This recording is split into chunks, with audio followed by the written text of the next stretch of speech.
Kepler-9 colony died in 11 minutes. 40,000 people. American settlers who'd crossed 300 light years to build something new on a world where the sky ran purple at sunset and the soil smelled like rain.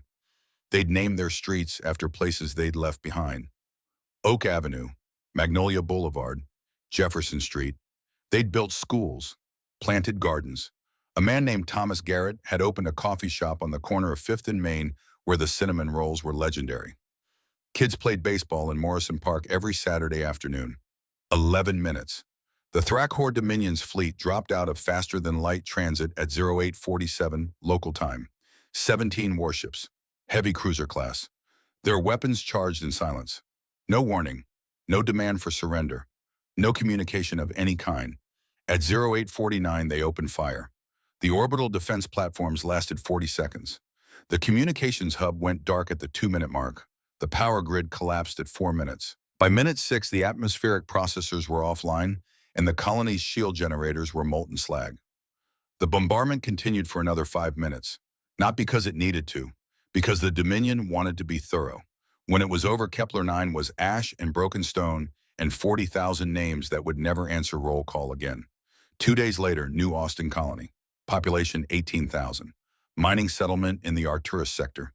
Texans, mostly 3rd and 4th generation spacers who'd brought their accents and their stubbornness to a moon that didn't want them. They died in 9 minutes. 3 days after that, Columbia Station, diplomatic outpost, 8,000 government workers and their families. Children of State Department officers who'd never seen Earth but called it home anyway. 7 minutes, 66,000 Americans, 3 colonies, 27 days, and the Galactic Assembly called a meeting. The Great Chamber could hold 10,000 beings when it needed to. Today, it held fewer than 300. The ceiling disappeared into pale blue haze so high above that some species claimed they could feel the weight of all that empty space pressing down. The walls curved in massive semicircular rows, each tier belonging to a different species. Each species breathing different air under different lights. 47 delegations. 2,000 years of continuous governance. They had settled wars, drawn borders, decided the fate of entire worlds with nothing more than words and votes. Today felt like a funeral. Ambassador Kale sat motionless in the shrill delegation's front row. 3 eyes, feathered neck held perfectly straight, 200 years old, which meant he'd been negotiating treaties before most species in this room had discovered fire. He'd learned patience the way some people learn languages, through immersion, through necessity. The Cathari representative was speaking, tall, wire-thin, 4 arms folded precisely at her midsection. Her voice had the quality of someone reading a grocery list. Facts, only facts.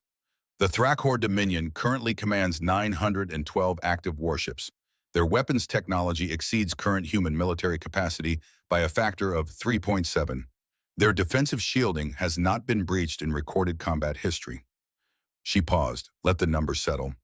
Their ultimatum is clear. 7 border systems currently designated as human territory. If humanity complies, the attacks will stop. Another pause, longer this time. If humanity does not comply, the Dominion has stated its intention to continue until there are no human worlds left to destroy. Silence. Elder Thorne shifted in his seat. 400 years old, his species measured time in centuries the way humans measured it in decades. His skin had the color and texture of weathered granite. When he spoke, his voice moved slowly, deliberately, like someone arranging heavy furniture. This council has seen ultimatums before. Some were genuine threats, some were posturing. The Thrakhor Dominion has already demonstrated its willingness to act. 3 colonies gone. They are not bluffing. The Mirith representative leaned forward. Small species, quick-moving, always asking the question everyone else was dancing around. Then what are you suggesting? Elder Thorne's ancient eyes swept the chamber. I am suggesting that humanity consider the terms. The chamber didn't erupt. It wasn't that kind of room. But there was a shift, a change in the air, like the pressure drop before a storm. Director Rebecca Stone sat at the human delegation table and said nothing. She was not what most species expected when they imagined Earth's representative. 62 years old, small woman, short silver hair, tired eyes that had seen 3 administrations come and go. She wore a dark jacket with the Earth flag stitched on the left shoulder. Blue circle, green continents, simple as a child's drawing. She'd been listening for 2 hours without speaking. There was a glass of water in front of here, untouched. The Cathari representative continued. We do not say this lightly, but the realistic analysis of the situation is this. Humanity cannot win a military engagement against the Thrakor Dominion, not with current forces available. The border systems, while valuable, are not worth. They are not border systems. Rebecca Stone's voice wasn't loud. Wasn't angry, just clear, the way a cold morning is clear. The Cathari representative stopped mid-sentence. Stone stood slowly, placed both hands flat on the table. They are homes, people live there, people were born there, children grew up there. You're describing them like pieces on a game board that can be moved around for strategic advantage. They're not. She looked directly at the Cathari representative. They're places where people planted gardens and named streets and built schools. Kepler 9 had a street called Oak Avenue. There was a coffee shop on 5th and Main. A man named Thomas Garrett made cinnamon rolls every morning at 5 a.m. because that's when the construction crews came in for breakfast. Her voice stayed level, controlled. New Austin had a baseball league, 8 teams, kids ages 6 to 16. They played every Saturday in Morrison Park. Columbia Station had a school where 800 children learned Earth history from teachers who'd never set foot on Earth. She straightened.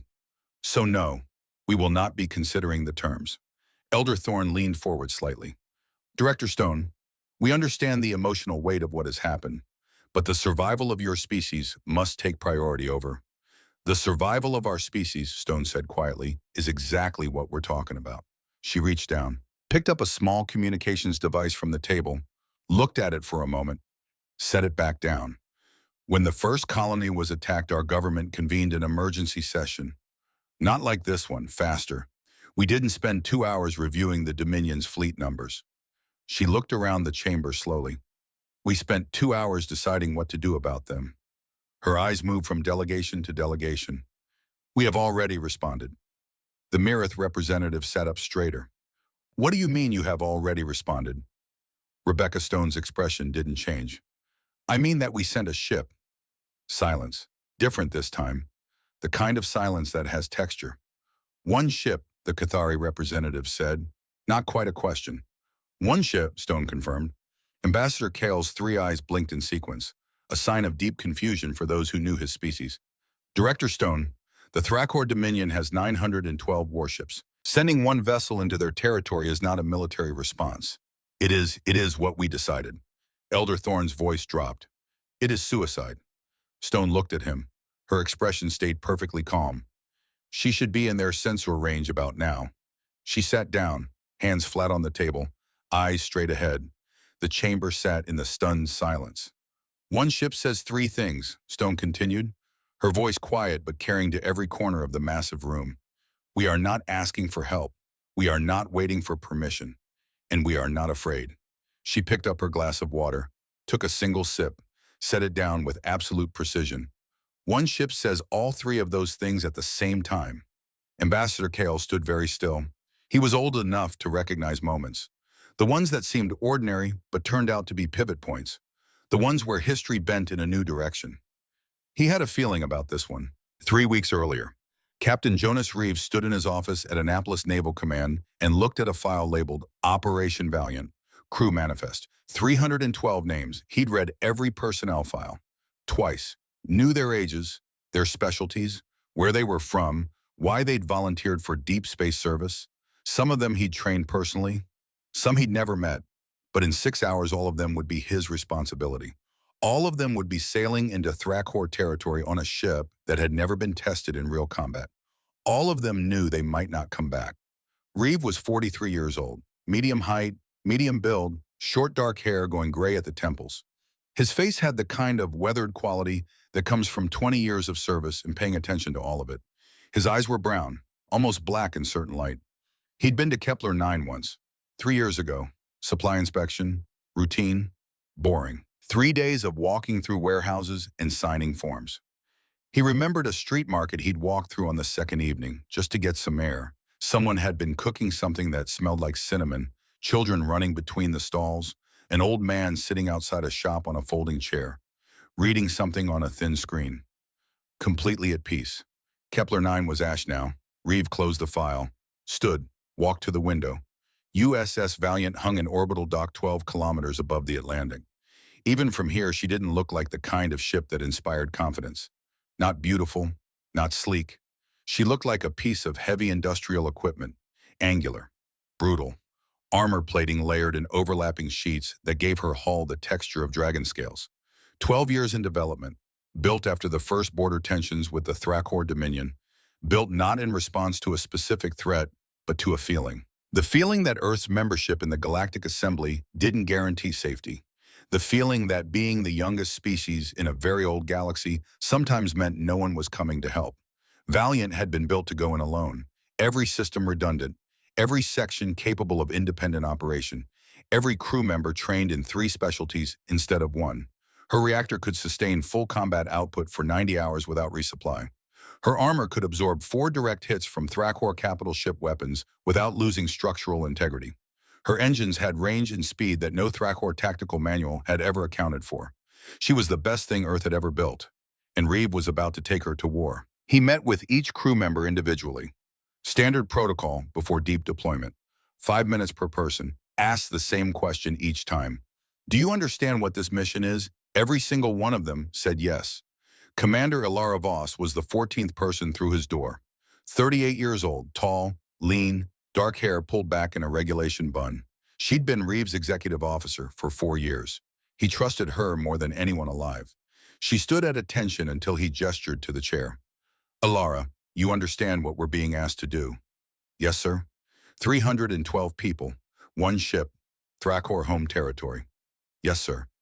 He studied her face, looking for hesitation, doubt, fear, found none of it. You were born on Kepler 9. Yes, sir. Left when I was 7.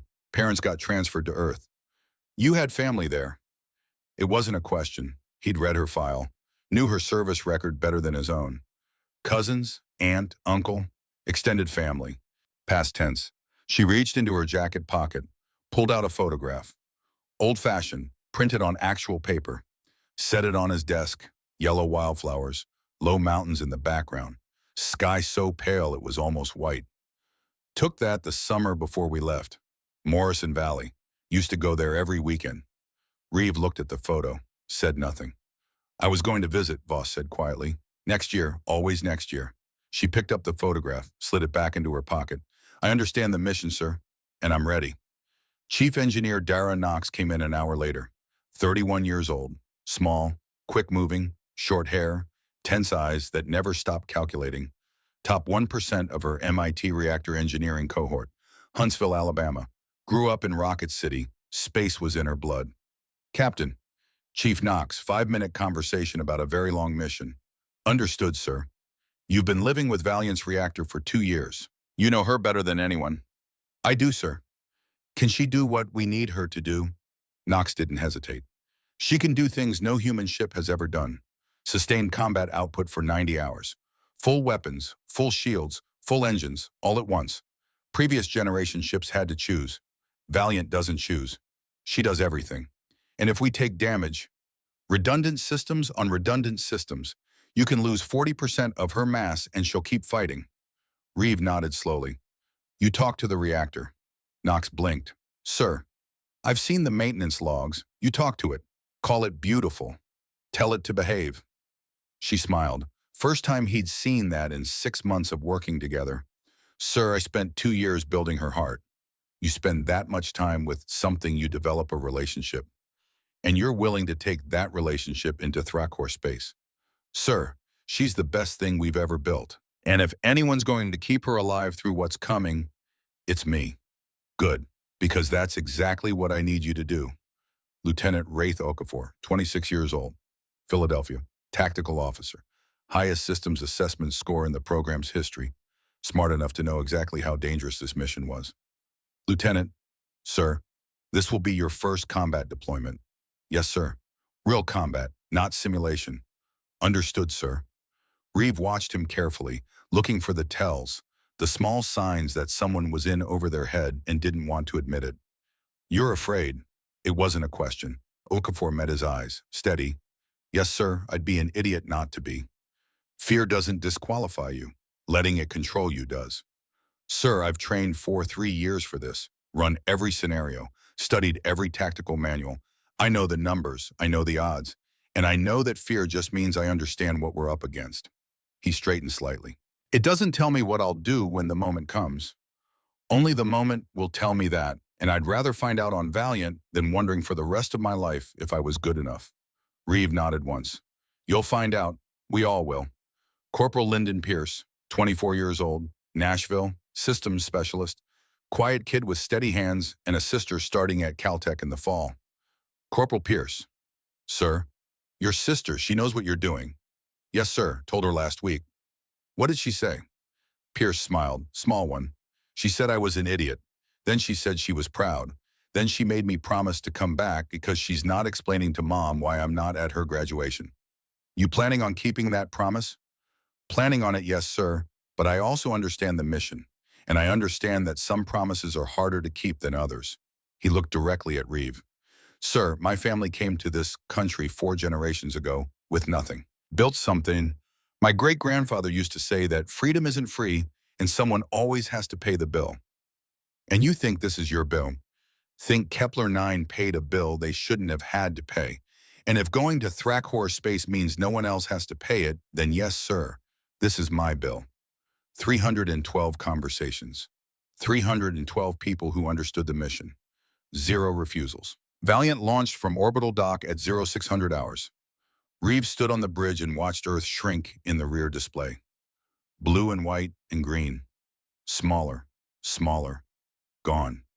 Helm, set course for Thrakor border. Maximum cruise speed. Aye, sir. Course plotted. ETA 42 hours. Vera's voice came through the bridge speakers. Calm, measured, female. The ship's artificial intelligence. Built at MY9 and Caltech. Designed to learn, adapt, predict. Captain, all systems nominal. Reactor output stable. Crew status green. We are ready. Voss appeared at Reeve's side. Handed him a status pad. Their ritual. 4 years of working together. She'd learned when to speak and when to just stand there. We're past the point of no return, she said quietly. We were past that point the moment Kepler-9 went dark. He looked at the forward display. Nothing but stars and darkness.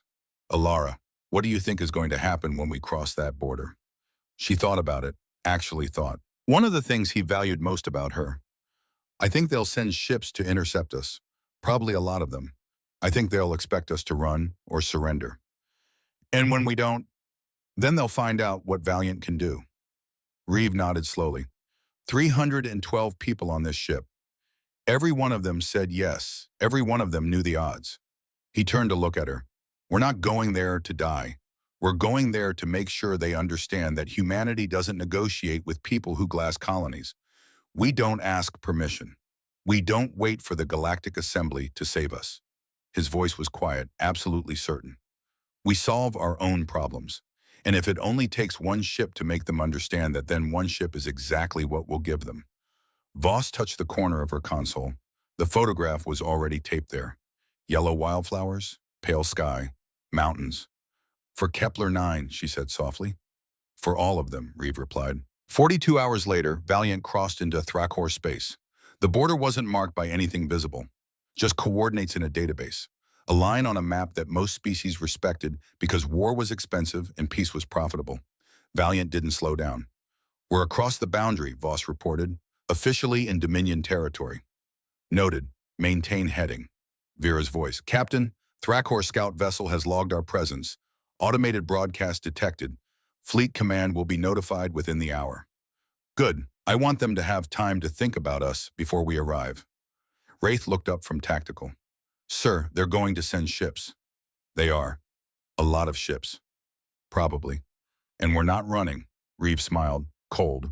No, Lieutenant, we are absolutely not running. 300 light years away, Admiral Krathvex read the scout report twice. 30 years of service. Commanded fleets before most of his officers were born. He'd learned not to make assumptions, not to underestimate, not to take anything for granted. He read the report a third time. One ship, human configuration, warship class, unknown model, entering Dominion space at high speed, not responding to warnings, not slowing down, alone. He looked at his tactical officer, young, eager, smiling slightly. Sir, one ship against our border fleet.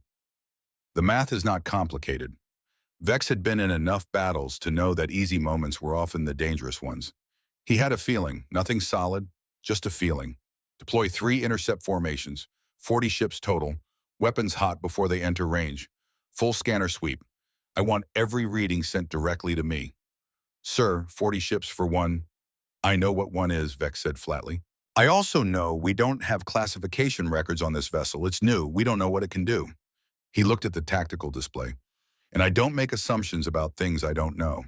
His tactical officer's smile faded. Yes, sir. Vex stared at the display for a long moment, the single contact moving deeper into Dominion territory. Not slowing, not deviating. He thought about that feeling. The one that said something about this was wrong. Then he pushed it aside and went to prepare his fleet. On Valiant's bridge, Reeves sat in his command chair and watched Threadcore space slide past on the navigation display. 40 ships were moving to intercept them. Vera had counted them, plotted their trajectories, calculated intercept time. 18 minutes to contact, Voss said quietly. Reeve nodded once. All hands, battle stations. Throughout the ship, 312 people moved to their positions, trained, ready, knowing exactly what was about to happen. In engineering, Dara Knox placed her hand flat on the reactor housing, felt the hum of contained power. All right, beautiful, she whispered. Let's show them what you can do. On the bridge, Alara Voss looked at her photograph one last time. Yellow wildflowers. Home. Wraith Okafor's hands moved across his tactical console. Steady, no shake. Fear was there, but it was quiet now, waiting. Lyndon Pierce checked his systems one final time, thought about his sister, about promises. And Captain Jonas Reeves sat perfectly still in his command chair and thought about an old man reading on a folding chair outside a shop on Kepler 9, about children running through a market, about cinnamon, about 40,000 names that deserved an answer. Helm, he said quietly, maintain heading. Do not slow down. Aye, sir. Valiant pressed forward through the dark, alone, unafraid, and absolutely not stopping. The Thrakor intercept fleet came out of formation like a net spreading wide. 40 warships, each one massing 3 times Valiant's tonnage. They moved with the practiced precision of a force that had never lost, never had reason to doubt. Admiral Vex watched from his flagship's command center. The human vessel was still approaching, still not slowing, still broadcasting nothing. Range in 90 seconds, his tactical officer reported. Weapons status, all ships hot, targeting solutions locked. Vex studied the display. One contact, alone, moving in a straight line directly toward his fleet. Either the humans were insane or they knew something he didn't. He suspected both. All ships, fire when in range, concentrated barrage. I want overwhelming force on that vessel immediately. Yes, sir. 60 seconds. On Valiant's bridge, the tactical display showed 40 contacts spreading into a containment pattern. Classic Thrakor doctrine. Cover every angle. Leave no escape route. Force the enemy to come through them or turn back. They're spreading wide, Wraith said, his voice steady, numbers and geometry that he could handle. Containment formation. They're expecting us to try to break through a gap. Vera, Reeves said quietly. Analysis. The AI's voice filled the bridge. Standard Thrakor intercept pattern. Optimized for engagement against vessels that will attempt evasive maneuvers or retreat. Their firing solutions assume we will try to find a weakness in their formation. And if we don't, then their formation becomes a liability. Ships on opposite sides of the formation cannot fire without risk of hitting each other if we position ourselves correctly. Reeve nodded once. We're not running, we're not evading. Voss looked at him. Then what are we doing? Going through them. 30 seconds. The Thrakor fleet opened fire at maximum range. 6 ships, heavy plasma cannons. The kind of weapons that could crack a moon if you gave them enough time. All 6 firing simultaneously. Coordinated. Professional. The bridge display lit up with incoming fire warning zones. Brace, Voss said calmly. The first strike hit Valiant's forward armor at 0934 hours and 17 seconds. The ship rang like a bell. Lights flickered. The deck tilted 3 degrees to starboard. Somewhere deep in the hull, something groaned. Metal under stress. Systems compensating. 5 more strikes. Rapid succession. Each one a hammer blow that would have crippled any other human vessel in service. Valiant shuddered. Steadied. Kept moving. Damage report, Reeves said. Wraith's fingers moved across his console, numbers flooding in from every section. Hull integrity 93%. Forward armor absorbed impact. Plating is hot but functional. No penetration, no system failures. The tactical officer on Vex's flagship stared at his screen. Sir, 6 direct hits. Capital ship-grade weapons. The vessel is still advancing. I can see that. What's their hull status? Unknown, sir, but they're not slowing down. Vex felt something cold settle in his chest. That feeling, the one he'd been trying to ignore. Weapon status on that vessel. Scanning now, they're not using standard energy signature profiles. The configuration is Valiant fired. Her weapons weren't like anything in Thrakor tactical databases.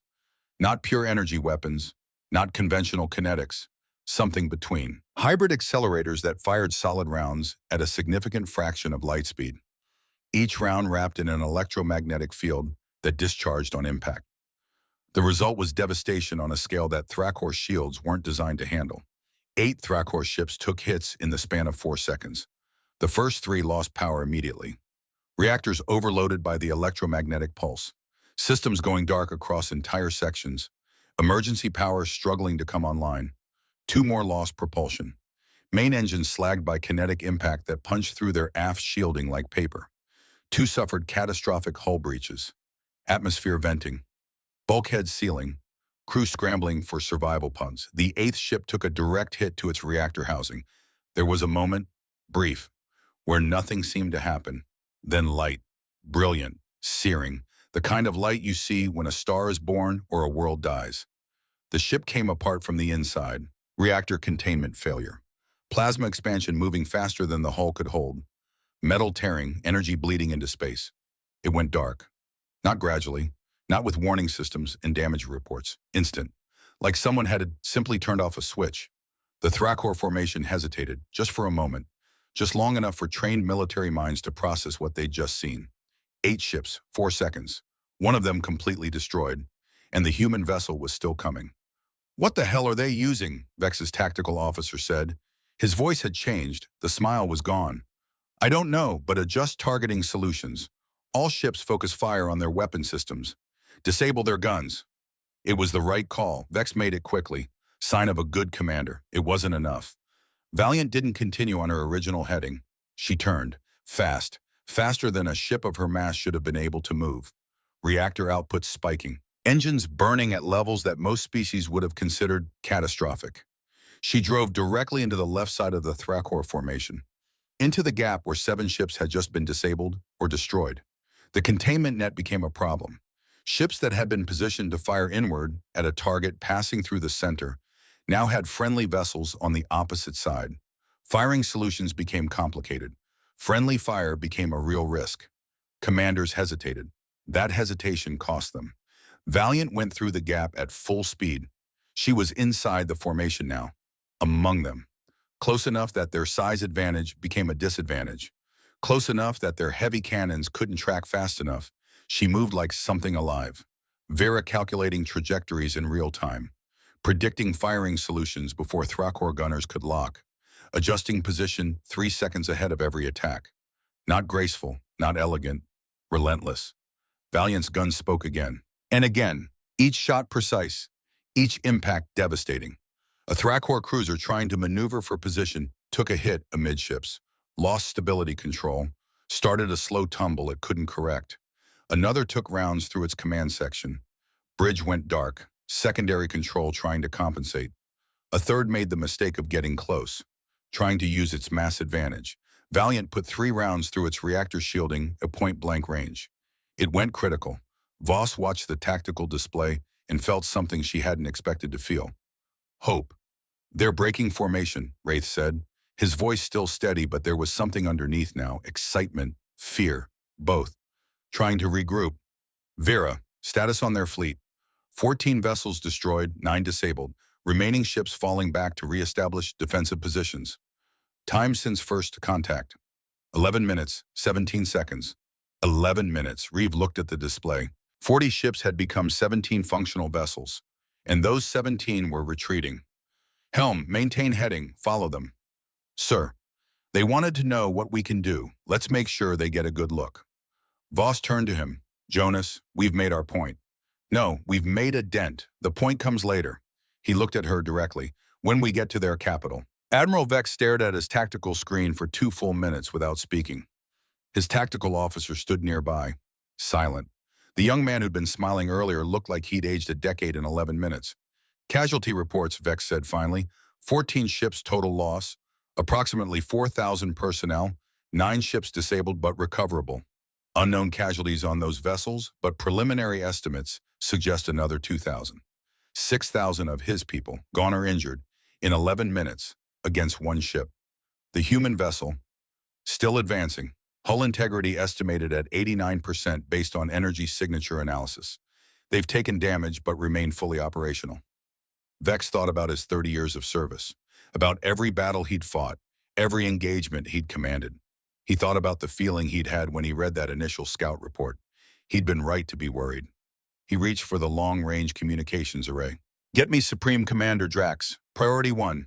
Immediate. The channel opened. Drax's voice came through, deep, controlled. But Vex could hear the edge underneath. The man had been briefed. Admiral Vex, report. Sir, I engaged the human vessel with a 40-ship intercept formation. Standard containment pattern. And Vex chose his next words carefully. Sir, that vessel destroyed or disabled 23 ships in 11 minutes. It used weapon systems outside our tactical database, maneuvered in ways our predictive models didn't account for, and it fought with a tactical approach that seemed to adapt in real time. Silence on the other end. Admiral, are you telling me that one human ship defeated your border fleet? Sir, I'm telling you that one human ship went through my border fleet like it wasn't there, and it's still advancing toward Dominion core territory. Another pause, longer this time. Current heading, direct line towards Shen corridor. The gauntlet. Yes, sir. More silence. Vex could almost hear the calculations happening on the other end, the strategic considerations, the political implications. When Drax spoke again, his voice was different, harder. Admiral, pull your remaining forces back to secondary positions. Do not engage unless attacked directly. Sir, you heard me. Fall back. I'm deploying the full corridor defense. The gauntlet hasn't been activated in 15 years. Then it's time we reminded the galaxy why we built it. Drax's voice carried the weight of absolute authority. Send everything, every ship, every platform, every weapon system along the Shen corridor. I want that human vessel to face the full might of the Dominion military, and I want every moment recorded. Sir, if we deploy everything and they still get through, then we'll know exactly what kind of enemy we're dealing with, won't we? The channel closed. Vex sat in silence for a long time. Then he turned to his tactical officer. Issue the retreat order. Pull all ships back to designated safe positions. And the human vessel. Vex looked at the display, the single contact still moving deeper into Dominion space. Let it go. It's not our problem anymore. He thought about what was waiting for that ship in the Shen corridor. May their gods have mercy on them, because the gauntlet won't. On Valiant Reeves stood alone in his quarters and stared at a cup of coffee that had gone cold. 11 minutes, 14 ships destroyed, 9 disabled, and 4 of his crew injured. Minor. Concussions from the initial impacts. Already treated him back on duty. He thought about those numbers, about the asymmetry, about what it meant. Thought about the Thrakor personnel on those destroyed ships. 4,000 people who'd woken up this morning expecting a routine intercept. A display of force against a single vessel that would probably surrender or retreat. 4,000 people who died because their commanders underestimated what one ship could do. No, not what one ship could do. What humans would do when you touch their homes. There was a knock at his door. Come. Voss entered. She had 2 fresh cups of coffee, set one on his desk, took the cold one away without comment. Crew status. Good. Better than good. They're wired, adrenaline still running hot. But they're focused. Casualties. 4 injured during the first barrage. All back on duty. No fatalities. Reeve nodded slowly. The Thrakor fleet is pulling back. I know. Vera tracked them. They're regrouping at secondary positions, but they're not pursuing. Which means they're calling for reinforcements. Or preparing something bigger. Reeve picked up the coffee, took a sip. Hot. Perfect. Vera, analysis of our current trajectory. What's between us and the Thrakor capital? The AI's voice filled the small room. Shen corridor, 11 million kilometers in length. positioned between two dense asteroid fields. The Dominion has heavily fortified this corridor over the past 20 years. Define heavily fortified. Scanning available intelligence databases. The corridor contains an estimated 200 warships in layered defensive formations, 3 battle stations positioned at the far end. Each station is approximately the size of Earth's moon. Additionally, weapons platforms are installed along the corridor edges. Current estimate is 340 platforms creating overlapping fields of fire. Voss set down her coffee. 340 platforms, 200 ships, 3 battle stations. The Dominion calls it the Gauntlet, Vera continued. Previous combat tests conducted 12 years ago resulted in complete destruction of test vessels in under 4 minutes. Reeve was quiet for a long moment. How long until we reach the corridor entrance? At current speed, 18 hours. And our current status? Hull integrity 89%, all primary systems functional. Port thruster operating at 80% efficiency due to heat stress from the engagement. Reactor output nominal. Crew status green. We are combat capable. Reeve looked at Voss.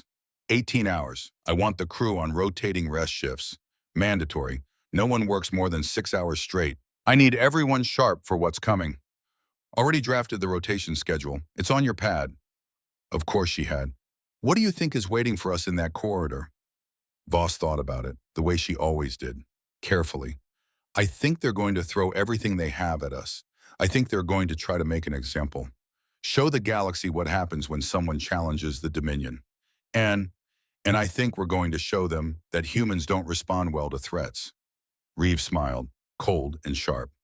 Get some rest, Alara. We've got 18 hours, then it gets complicated. Supreme Commander Draxvorn stood in the Dominion Strategic Command Center and tried to remember the last time he'd slept. 22 hours. At least. Maybe more. He was feeling something unfamiliar. Something that sat in his chest like a cold stone. He'd felt it before. Years ago, when he'd been a young officer watching his first major battle and understanding that he could die.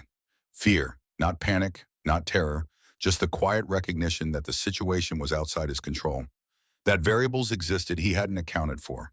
That assumptions he'd made were proving dangerously wrong. Commander Sanray appeared at his side. Thin, precise. 15 years in strategic command. She'd never looked uncertain. She looked uncertain now. Status update, Drax said. The human vessel bypassed Admiral Vex's border formation. 14 ships destroyed, 9 disabled. Remaining vessels have fallen back to secondary defensive positions as ordered. And the human ship continuing on original heading. Speed reduced slightly, approximately 70% of initial velocity. Hull integrity estimated mid to high 80s based on energy signature analysis. The Gauntlet. Positioning fleet is moving into final deployment. 200 warships, 3 battle stations. Weapons platforms along the Shen corridor are powered and ready. Full deployment will be complete within 4 hours. Drax nodded slowly. The Gauntlet has never failed. No, sir. Previous combat tests showed total vessel destruction in under 4 minutes. Nothing has ever survived transit through the corridor when the full defense grid is active. This vessel destroyed 23 ships in 11 minutes. Yes, sir. Ships that were supposed to be sufficient to handle a single enemy contact. Yes, sir. Drax turned to face her directly. Commander Sanray, I want every moment of the corridor engagement recorded, every sensor reading, every tactical decision, every communication. She looked at him. Sir, the Gauntlet will... I know what the Gauntlet is designed to do. I also know that this human ship has already proven our initial assessments wrong. If it gets through the corridor, I want to know exactly how. If it doesn't, I want to know exactly why. He looked at the display showing Valiant's approach vector. Either outcome will tell us something important about this enemy, and I intend to learn everything I can. Because deep in his chest where that cold stone sat, Drax had a suspicion, a terrible suspicion, that the Gauntlet might not be enough. 18 hours later, USS Valiant reached the entrance to the Shen corridor. The crew had rested in shifts, eaten, prepared. Some had written letters they hoped would never need to be delivered. Some had checked and rechecked their equipment. Some had simply sat in quiet contemplation. Lyndon Pierce had called his sister. Brief conversation, carefully worded. Told her he loved her. Told her he'd see her at her graduation. Told her to take care of Mom. Didn't tell her where he was, what he was about to do. She'd know soon enough. On the bridge, Reeve looked at the tactical display. The Shen corridor stretched ahead like a killing field. Vera had been analyzing it for the past 6 hours, building models, running simulations, calculating probabilities. Report, Reeves said quietly. Vera's voice was calm as always, but there was something in the density of information, the speed of delivery. She was working hard. 207 warships confirmed. 3 battle stations at corridor terminus. Approximately 340 weapons platforms distributed along corridor edges. Platform density creates fire coverage, overlap of 94% across corridor width. Meaning, there is no path through the corridor that avoids fire from at least 6 sources simultaneously. Any vessel entering the corridor will be under constant bombardment from multiple angles. Path with minimum exposure. Center corridor maintains maximum distance from edge platforms. However, this places the vessel in optimal targeting range for battle station weapons at the far end. Wraith looked up from tactical. Sir, Vera's probability calculations for surviving full corridor transit are... Don't tell me the number, Reeves said. Everyone on the bridge turned to look at him. Sir, but the number, whatever it is, don't tell me it'll just put a ceiling on what we think is possible. He stood, walked to the forward viewport. Stars and darkness, and somewhere ahead, the corridor. Vera, when we enter that corridor, I want you in full reactive mode. Don't follow a predetermined path. Read the situation in real time. Give me the best options as they develop. Treat every second as a new problem. Captain, that approach will produce the outcomes that are difficult to predict in advance, including for me. Good, because if it's difficult for you to predict, it'll be difficult for them to predict too. He turned back to his crew. We've come this far, crossed into enemy territory, fought through their border fleet. They know we're here, they know we're not stopping, and now they're going to try to kill us with everything they have. He looked at each of them, Voss, Wraith, every officer on the bridge. We're going in, we're going through, and we're coming out the other side. Voss stood. All hands, battle stations. This is not a drill. Throughout the ship, 312 people moved to their positions. In engineering, Dara Knox placed both hands on the reactor housing. All right, beautiful. Everything you have got, every last drop. Show them what Earth engineering can do. The reactor hummed, power building, waiting. Reeves sat back in his command chair. Helm, full speed, maintain center corridor heading. Vera, full authorization for reactive maneuvering. All weapons free.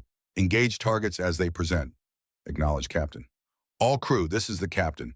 We're entering the Shen corridor. They're going to hit us with everything, and we're going to hit back harder. Remember Kepler 9. Remember New Austin. Remember Columbia. He paused. Remember why we're here. And do not stop. Valiant crossed the threshold into the Shen corridor at full speed, and 340 weapons platforms opened fire.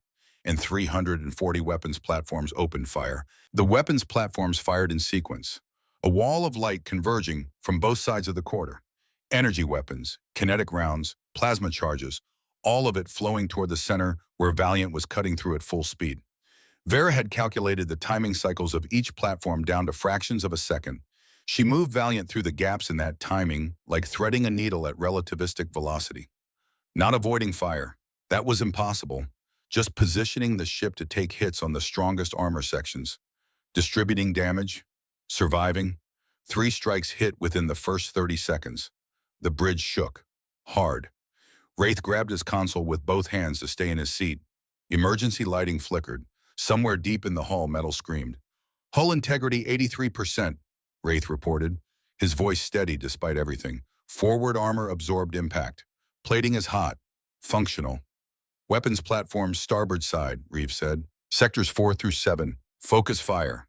Valiant's guns spoke. Not at all the platforms. That would take too long. Specific clusters. Creating gaps in the overlapping fire coverage. Creating paths. Explosions bloomed along the corridor edge like flowers made of light and shrapnel. 5 platforms. 6. 7. Each one a precisely calculated target that opened space for Valiant to maneuver. The first warship formation came in from the left. 20 ships in spread formation, filling the corridor with fire. Formation incoming, Wraith said. 20 contacts. Spread pattern. Vera, Reeves said quietly. Options. Gap on right corridor edge. Platform cluster we disabled at entry has created a 2.3-kilometer opening. If we drive toward the asteroid field, we reduce incoming fire by 40% for approximately 8 seconds. How close to the asteroids? Very close, Captain. Voss looked at the tactical display.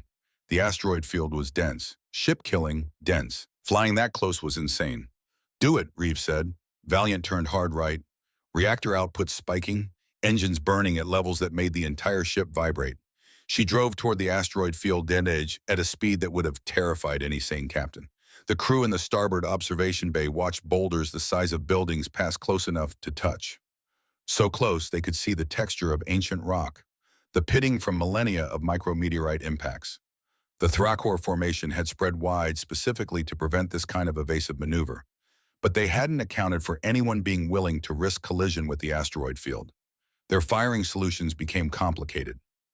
Ships on the left side were too far away for accurate fire at the angle Valiant was presenting. Ships on the right were too close to the asteroids to fire without risk of hitting the field themselves.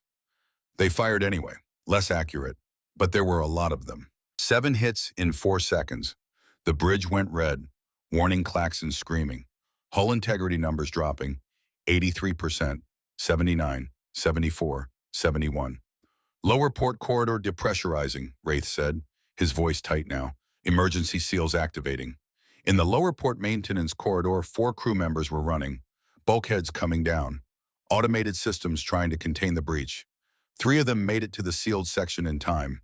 Corporal Lyndon Pierce did not. He was 10 meters from the bulkhead when it came down. He saw it closing, understood immediately, stopped running, turned, looked back the way he'd come, at the breach, at the stars visible through torn metal. He thought about his sister, about the promise he'd made, about Caltech graduation next spring. He thought about his great-grandfather's words. Someone always has to pay the bill. The atmosphere vented, fast, violent. Lyndon Pierce was pulled toward the breach, grabbed a handhold, held on for 3 seconds, meter 7. His grip failed. He went out into the black, into the corridor, into the weapons fire in the dark and the cold. His name was entered into Valiant's permanent record at 1:04:07 hours. 24 years old. Nashville, Tennessee. The ship kept moving. On the bridge, a quiet tone sounded, the kind that meant someone had died. Reeves' jaw tightened, just for a moment. Then his voice came over the ship-wide comms. We have casualties, lower port section. Corporal Lyndon Pierce is gone. He let that sit for a beat. We keep moving, for him, for all of them. Do not stop. In engineering, Dara Knox heard the announcement, felt something hot and tight in her chest. Pushed it down, focused, put both hands on the reactor housing. You beautiful thing, she whispered. Give me everything you've got. Everything. The reactor responded, power surging, more than specs said it should handle, more than safety margins allowed. It didn't matter. Nothing mattered except getting through. Valiant emerged from the asteroid field edge and drove directly into the Thrakor formation. 7 seconds inside, close enough that their size advantage became a disadvantage, close enough that their heavy weapons couldn't track. 4 ships took crippling hits. 2 lost power, 1 lost its command section, 1 started a tumble it would never correct. Then Valiant was through. Past them, deeper into the corridor. The second wave came from both sides simultaneously. 30 ships, coordinated assault. No gaps this time, no mistakes. Vera's calculations started coming faster. Fragmentary. Multiple targeting locks. Incoming fire from 147 sources. No evasion path available. Recommend emergency power redistribution. Do it, Reeves said. Power from all non-essential systems, everything to shields and weapons. That will leave reduced life support on decks 4 through 7. Evacuate those decks now. Throughout the ship, crew members moved. 2 minutes to clear 4 decks. They moved fast, efficient, trained. Dara stayed in engineering. Her team stayed with her. The reactor was on deck 5. Chief, her second called. Evacuation order includes engineering. Reactor needs monitoring during combat output. We stay. Chief, we stay. The second wave hit with everything, coordinated fire from 30 ships, overlapping fields from the remaining weapons platforms. A storm of directed energy and kinetic rounds that would have vaporized any other vessel in human service. Valiant took 12 hits in 30 seconds. Hull integrity dropped. 71%, 68, 64, 61. The starboard side tore open, not a small breach. A massive wound. 15 meters of hull armor simply gone. Atmosphere venting, interior sections exposed to vacuum. 3 more crew members lost. Sections sealed too late. Names entered into the record. The ship shook like something dying, but the guns kept firing, and Vera kept calculating, and Dara kept the reactor burning, and Valiant kept moving forward. Battle stations activating, Wraith said. His voice was shaking now, but still functional, still reporting. 3 contacts, end of corridor, they're powering weapons. The battle stations were enormous, moon-sized fortresses that had been positioned at the corridor terminus specifically for this, for targets that made it this far, for ships that proved difficult to kill. Their weapons were different from anything Valiant had encountered, designed for sustained fire against fast-moving targets, designed to leave no gaps, no timing windows, no escape. Vera, Reeves said, analysis. Battle station weapons do not have consistent timing gaps. I cannot identify reliable evasion windows. They are designed to track and hit targets moving at any speed from any angle. Then we don't evade. Voss turned to look at him. Jonas, at our current hull integrity direct hits from those weapons, we go through them. He stood. Vera, all power from decks 4 through 7. Everything, routed to shields, maximum defensive output. All weapons on the battle stations. Target their structural weak points. Captain, that will leave minimal life support on nearly a third of the ship. The crew is already evacuated from those sections. Do it. The power redistribution took 8 seconds. Every light on decks 4 through 7 went dark. Life support offline. Gravity failing. Emergency systems only. But the shields blazed, brighter than they'd ever been designed to burn, and every weapon on Valiant locked onto the battle stations. Reeves sat back down. Helm, plot a direct course to the battle stations. Do not deviate. We're going straight at them. Sir, that puts us in optimal firing range for all 3 stations simultaneously. I know, do it anyway. Valiant drove forward, directly at 3 moon-sized fortresses that could crack a planet if given enough time. They opened fire. The first hit came at 11:03 hours and dropped hull integrity to 58% in one strike. The bridge went dark. Emergency power kicked in. Red lighting, alarms, screaming, structural stress warnings on every display. The second hit opened another breach on the port side. Larger than the first, whole sections gone. The ship's profile changing as armor peeled away. Wraith was bleeding from a cut on his forehead. Didn't seem to notice. Hull 54%. Port thruster destroyed, running on 3 engines. The third hit should have killed them. It struck the forward armor. The section that had already taken the most damage. That was already stressed beyond design tolerance. The armor held. Barely. Valiant's guns had been firing the entire time, not spread across all 3 stations. Concentrated. Vera had identified the weakest structural points, the places where architecture met function, where support beams carried too much load. The first battle station's reactor housing collapsed at 11:05 hours and 30 seconds. There was a moment where nothing happened. Then light, pure, violent, a sun being born in the wrong place. The explosion was visible for 3 million kilometers. The station tore itself apart, pieces spinning into the dark, energy bleeding into space like blood. The second station went at 11:09 hours and 12 seconds. Different failure mode, its power distribution grid overloaded under concentrated fire. Cascading system failures. Sections going dark. Then detonation. The third station's targeting array took a direct hit. Sensors failed. Tracking systems blind. It kept firing, broad sweeps of energy weapons into empty space. Hitting nothing. Desperate. Panicked. Valiant flew past all 3. Damaged. Trailing atmosphere from multiple breaches. Port thruster gone. Hull at 58%, but still moving, still alive. The far end of the Shen corridor opened ahead. Empty space. No more platforms. No more formations. No more battle stations. Wraith looked at his display, looked at it again, like he couldn't believe what he was seeing. We're through, he said, his voice not quite steady anymore. Captain, we're through. The bridge was silent for a long moment. Then Reeves spoke. Quiet.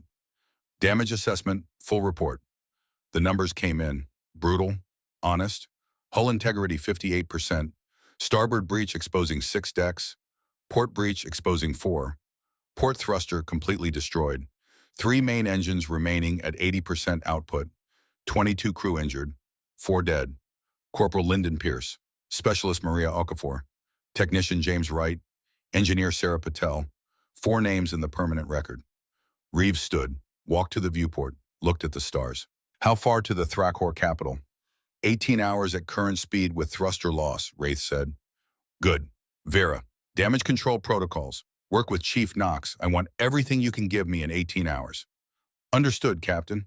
Alara, casualty notifications. Next of kin, personal messages from me to each family. Voss nodded. Her eyes were wet, but her voice was steady. Yes, sir. Reeve turned to face his bridge crew. We just went through the worst they had, took everything they could throw at us, and we're still here. 4 people paid a price for that. 4 people who volunteered knowing the odds, knowing what it might cost. He looked at each of them. We're 18 hours from their homeworld, from 9 billion people who've never been threatened in their lives. When we get there, they'll have a choice to make, and we'll have made sure they understand exactly what kind of people they're dealing with. And if they choose wrong, Voss asked quietly, then we make sure the galaxy remembers that humanity doesn't stop. Ever. 18 hours. Dara Knox spent every minute of it in engineering, hands-on work, welding, rerouting, jury-rigging systems that were never meant to operate in their current condition. The starboard breach got sealed, not pretty, not up to original specs, but enough to hold atmosphere, enough to keep the ship functional. Hull integrity crept up, 58%, 59, 61, 63, 5% gained through sheer determination and engineering excellence. The port thruster was gone. Nothing would bring it back. But the 3 remaining engines were tuned, optimized, running smoother than they had any right to. Dara talked to the reactor the entire time. Come on, beautiful. Little more, just a little more. You can do this, I know you can.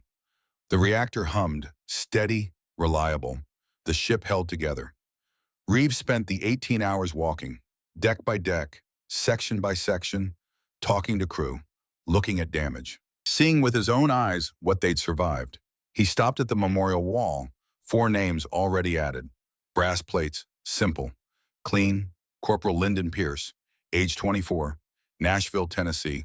Specialist Maria Okafor, age 29, Atlanta, Georgia. Technician James Wright, age 31, Portland, Oregon. Engineer Sarah Patel, age 27, Boston, Massachusetts. He stood there for a long time.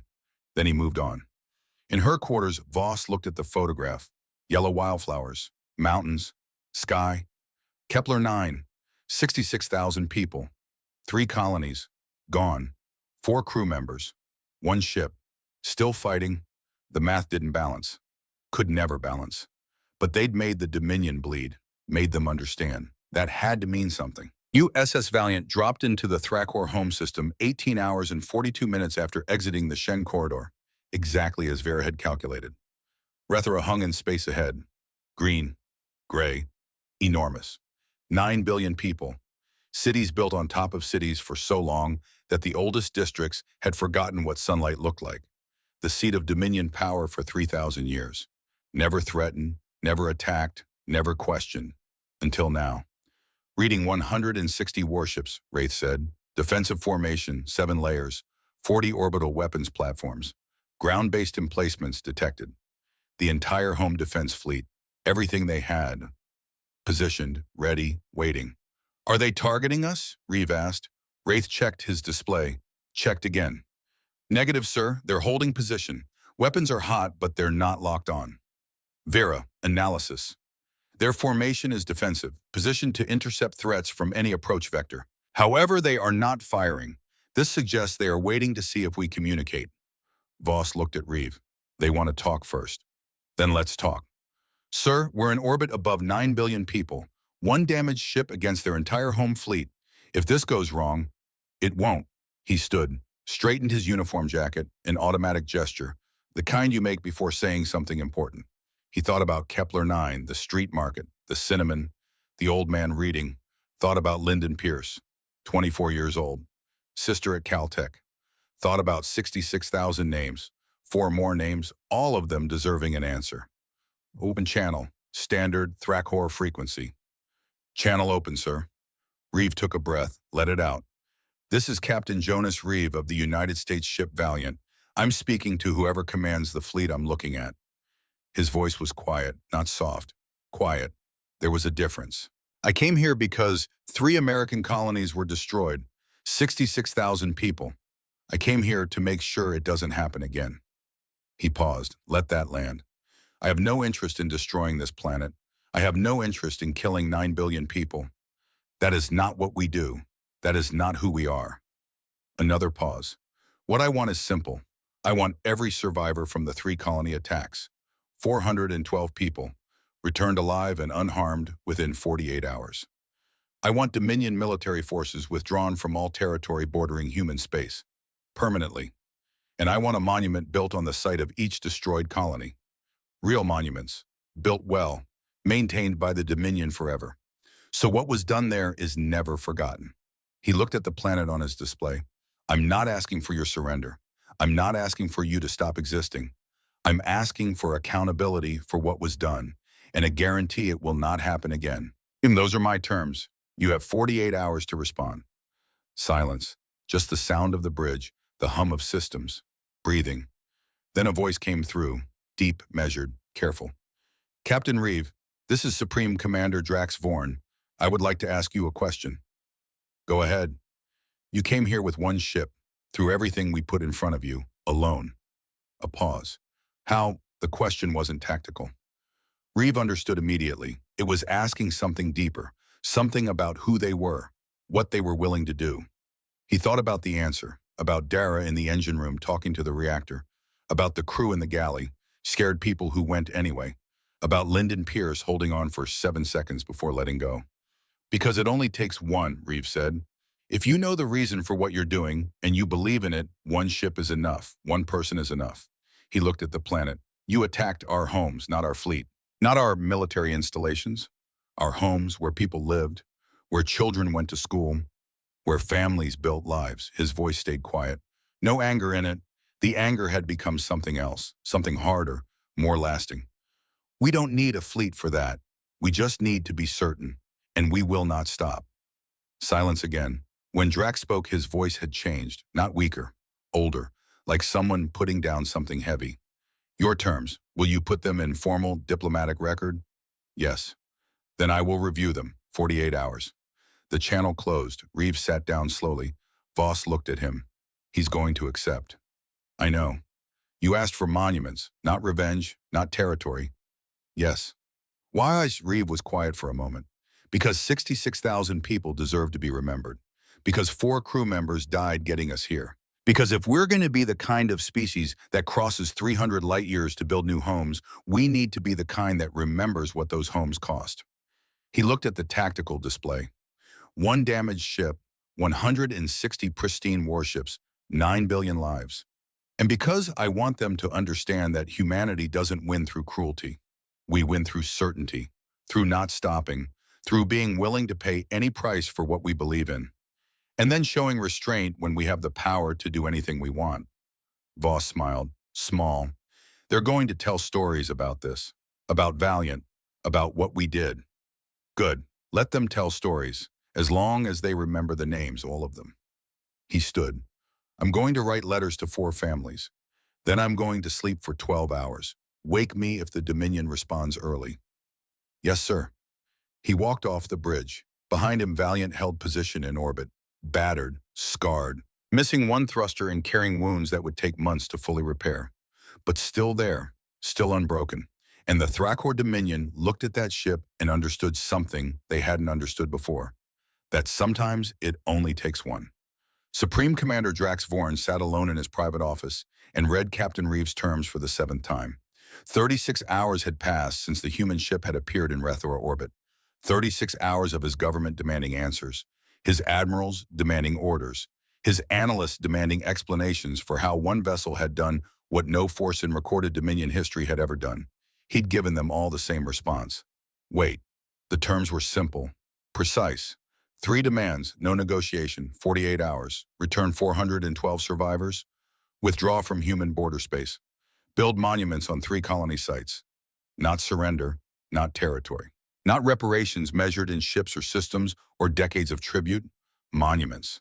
Drax thought about the word, about what it meant. A monument wasn't just stone and metal, it was memory made permanent.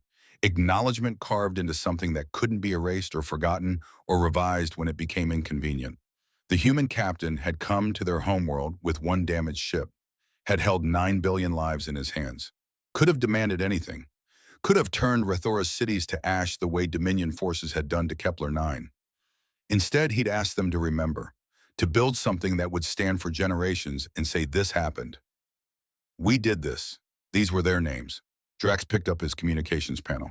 Commander Sanray, prepare a formal response to the human vessel. Authorization code Vorn Alpha 7. Sir, the response is, he looked at the terms one final time. Full acceptance, unconditional. Begin implementation immediately. There was a pause on the other end. Sir, the government will want to negotiate. The government will accept my decision. This is a military matter, and I am making a military decision based on military reality. He stood, walked to his window, looked up at the night sky where somewhere a damaged human warship was waiting.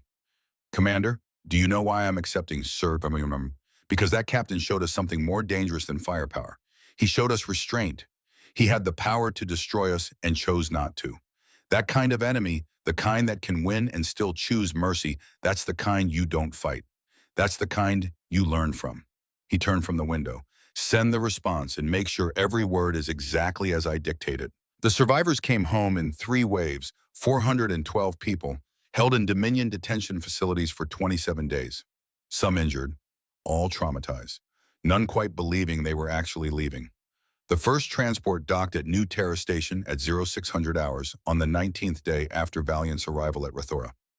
143 people, mostly from Kepler-9, families who'd been separated, children who'd watched their parents die, parents who'd lost children and somehow survived. Station personnel had prepared a reception area, medical teams, counselors, officials with forms and procedures and protocols. What actually happened was simpler. The airlock opened. The first survivor stepped through. A woman, 60-something, gray hair, wearing clothes that didn't fit, holding a bag with everything she owned. She looked around, at the station, at Earth's blue curve visible through the viewport, at the people waiting. Then she sat down on the floor and cried. Not quiet crying, the kind that comes from somewhere deep, from a place that had been holding on for 27 days and could finally let go. Within 30 seconds, every survivor who'd come through that airlock was sitting on the floor crying. Some alone, some holding each other. Medical teams abandoned their equipment and sat with them. No one said anything for a long time. Later, a counselor would write in her report, they didn't need medical intervention. They needed to know they were home. They needed to know it was over. The second and third waves came over the following 48 hours. By the time the last transport docked, New Terra Station had processed 412 people back into a life they'd thought was gone forever. The station commander sent a message to Valiant on encoded military channel. Captain Reeve, all personnel recovered. All home. Thank you doesn't cover it, but thank you.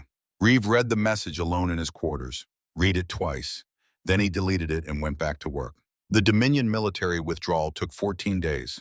Systematic, professional, no incidents. Ships pulled back from 7 border systems in a phased operation that military historians would later study as a textbook example of organized retreat. They left the systems exactly as they'd found them. No scorched earth, no booby traps, no last acts of spite. They simply left. Human forces moved in cautiously, expecting ambush, expecting some kind of trap. Found nothing but empty space and abandoned defensive positions.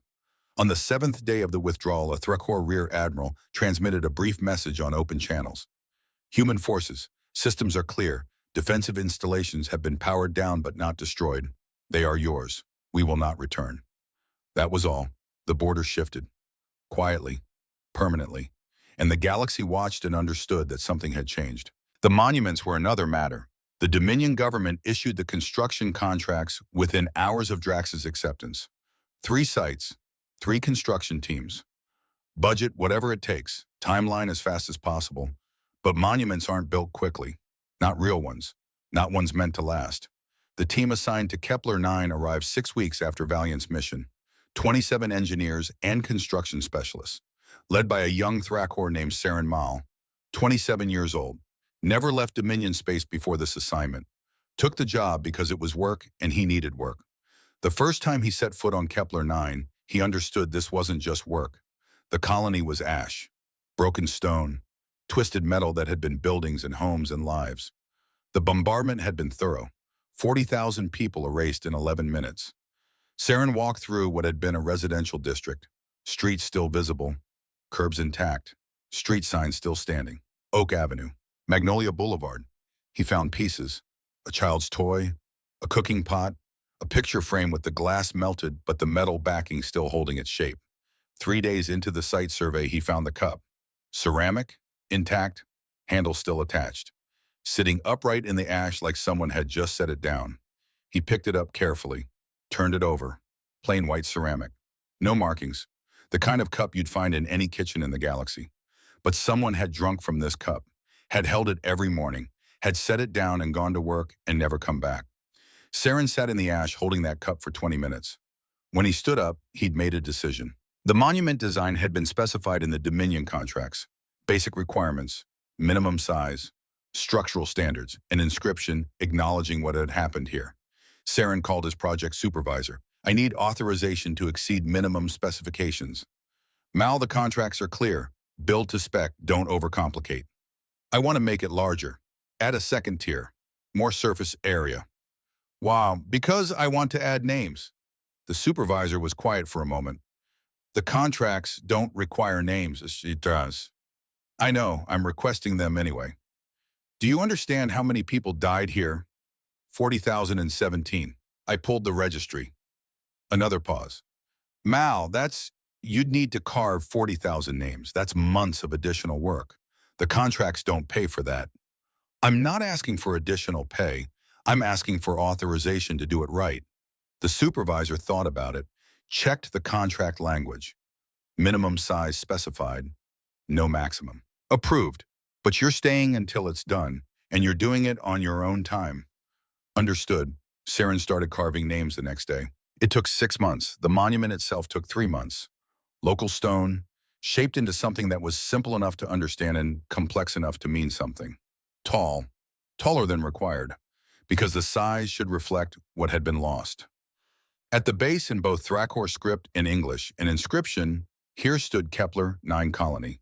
40,017 human beings lived here, planted gardens, named streets, built schools, raised families. On this site, they were killed by Thrakor Dominion military action. Their lives mattered. Their deaths will not be forgotten. These are their names. The names took another 3 months. 40,017, carved into the upper tier in small but clear lettering. Not alphabetical, not by family. In the order they had registered as residents. The order they had arrived. The order they had come to make this place home.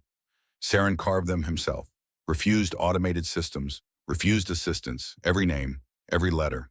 By hand, Thomas Garrett, age 47, owner of the coffee shop on 5th and Main.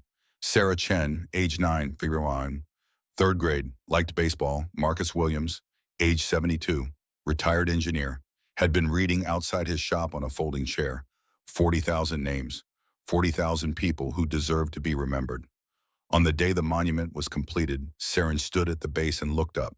The names rose above him in precise rows, sunlight catching the carved letters, making them visible for kilometers. He reached into his jacket, pulled out the ceramic cup, the one he'd been carrying for 6 months, set it down at the monument base, upright, carefully positioned, the way he'd found it. Then he stepped back and looked at what he'd built. A young member of his team approached, stood beside him.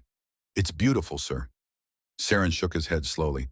It's terrible. It's a monument to something that should never have happened. But it's honest, and that's what they asked for. He looked at the cup one more time. That's what they deserved. USS Valiant came home 8 weeks after leaving Thrakor space. The journey back was slower. Careful. The starboard breach had been sealed, but the ship was still carrying damage that made high-speed transit dangerous. Darren Knox had kept the reactor running on pure determination and engineering excellence. When Valiant dropped into Earth orbit, Reeve had sent a single message ahead. No ceremony, no parade, just let us dock. Fleet Command had acknowledged, had tried to argue, had been told politely but firmly no. What actually happened was somewhere in between. There was no official ceremony, no parade, no speeches from admirals or politicians, but word had spread about what Valiant had done, about one ship going into Thrakor space and coming back, about the gauntlet, about the monuments. When Valiant approached the orbital dock, there were people there. Not organized, not official, just there. Families of the crew, Officials who came quietly because they wanted to see. Ordinary people who'd followed the news and wanted to be present for something that mattered. They lined the observation decks, hundreds of them, watching as the damaged warship came home. Valiant slid into dock in silence. Battered, scarred, missing one thruster, hull showing the marks of 300 weapons platforms and 3 battle stations, and everything the Thrakor Dominion had thrown at it. But still there, still unbroken. In the engineering bay, Dara Knox placed both hands on the reactor housing one final time. "We're home, beautiful. You did it. You got us home." The reactor hummed, quiet now, at rest. On the bridge, Voss looked at the photograph. Yellow wildflowers, mountains, sky. Home. Reeves stood, straightened his jacket. "All crew, this is the captain. Welcome home, well done." Simple, clean, everything that needed to be said. The airlock opened 2 hours later. The crew disembarked. Not in formation, just people coming home, some to families, some to friends, some to empty apartments that would feel less empty now. Reeve was the last one off. He stepped onto the dock and found an admiral rating. 3 stars, serious expression. "Captain Reeve, on behalf of Fleet Command, I'd like to..." "Sir, with respect, I need to write 4 letters. After that, I need to sleep for about 24 hours. After that, you can have as much of my time as you need." The admiral looked at him, at the ship behind him, at everything that ship represented. "The letters first. Everything else can wait." "Thank you, sir." Reeve walked past him, found his quarters, sat down at a desk, pulled up 4 files, 4 families, 4 people who deserved more than a form letter from their captain. He started writing. His after-action report was 3 pages, filed 2 days later. Classified for standard security review, then released to public record 30 days after submission. The final line read, "Mission complete, crew condition tired, ship condition repairable, enemy's understanding of humanity updated." It was translated into 47 languages within a week. Quoted in military academies across the galaxy, analyzed, studied, debated. But the words that mattered most weren't in official reports. 2 years after Valiant's return, the Galactic Assembly updated its diplomatic protocols. No official motion, no debate in the Great Chamber. It simply appeared in the appendices. The kind of thing that shows up when enough people understand it, that writing it down becomes a formality. In the human translation, it read, "Do not destroy a human world, not because they will send a fleet, but because they will send one ship, and that ship will not stop." 47 languages, same meaning. Nobody argued about it. There was nothing to argue about. The Thrakor Dominion rebuilt its fleet over the following decade. Ships, weapons, defensive installations. They remained a major power in their region, but they never attacked human space again. Not because they couldn't. They could have. The math was still in their favor. They didn't because they learned something about odds that couldn't be captured in numbers. About what happens when you touch a species' homes. About what one ship could do when the people aboard it knew exactly why they were there. Drax Vorn served another 15 years as Supreme Commander. Never spoke publicly about Valiant. Never gave interviews about the decision to accept Reeves' terms. But in private briefings to his senior staff, he would sometimes say, "We didn't lose to superior firepower. We lost to superior certainty. Remember that." The Kepler 9 monument stood for decades. Unchanged, maintained, visited. The ceramic cup remained at the base, weathered, faded, but still there, still upright. Saren Mal went back to the Dominion, took other contracts, built other things, lived a quiet life. He had a daughter. She was curious, quick, asked questions the way children do. When she was old enough to understand history, she asked him about the monument, about Kepler 9, about why he'd stayed 6 months to carve names. He told her about the ash, about the cup, about 40,000 names. She listened carefully, thought about it with her whole face. But why did the human ship come just one ship? Why did they do that? Saren had thought about this question for years, turned it over from different angles, considered different answers. He looked at his daughter and gave her the answer he believed, the one he'd learned working in ash and stone and carved names, because someone had to, and they decided it was them. She thought about that. "That's brave." "Yes," he said, "it is." She went back to whatever she'd been doing, the way children move on, carrying things forward without knowing they're carrying them. Saren sat quietly, the way he often did now, thinking about a cup at the base of a monument, about 40,000 names carved in stone, about what it meant to remember. USS Valiant was repaired over 8 months. The starboard breach rebuilt. The port thruster replaced with an upgraded model. The armor renewed. Hull integrity restored to 100%. At the end of repairs, she was better than she'd started. Battle data had been analyzed. Weaknesses identified. Improvements made. Captain Jonas Reeve was offered a promotion, Admiral, Fleet Command, a desk job with authority and influence, and no risk. He declined. I'm not done with Valiant yet, and she's not done with me. Fleet Command didn't argue. Commander Alara Voss kept the photograph on her console. Yellow wildflowers. Home. Chief Dara Knox still talked to the reactor. Still called it beautiful. Lieutenant Wraith Okafor transferred to Valiant's permanent crew. Requested. Approved. He'd found what he was looking for in that corridor. The memorial wall in Valiant's main corridor grew. 4 names became 6, became 10 over the years. Each one a person who had understood the mission and said yes anyway. Each one remembered. Vera updated her tactical models continuously. Learning, adapting, never quite satisfied with her probability calculations for human crew behavior. Some variables couldn't be quantified. 30 years after Valiant's mission, a young species petitioned for Galactic Assembly membership.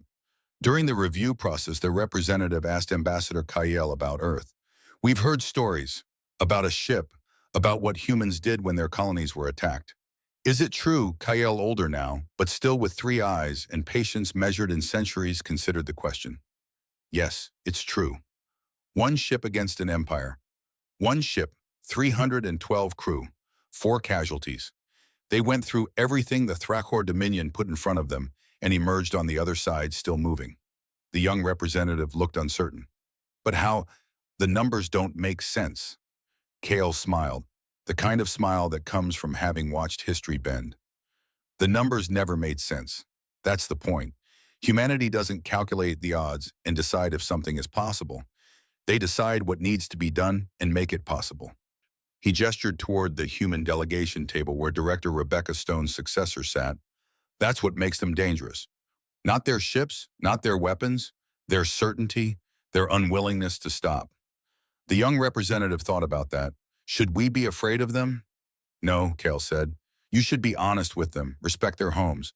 Remember that they value restraint, but will not hesitate when protecting what matters. Do that, and they're the best allies you could ask for. He looked at the memorial display in the Great Chamber, at the names of species who'd learned that lesson the hard way.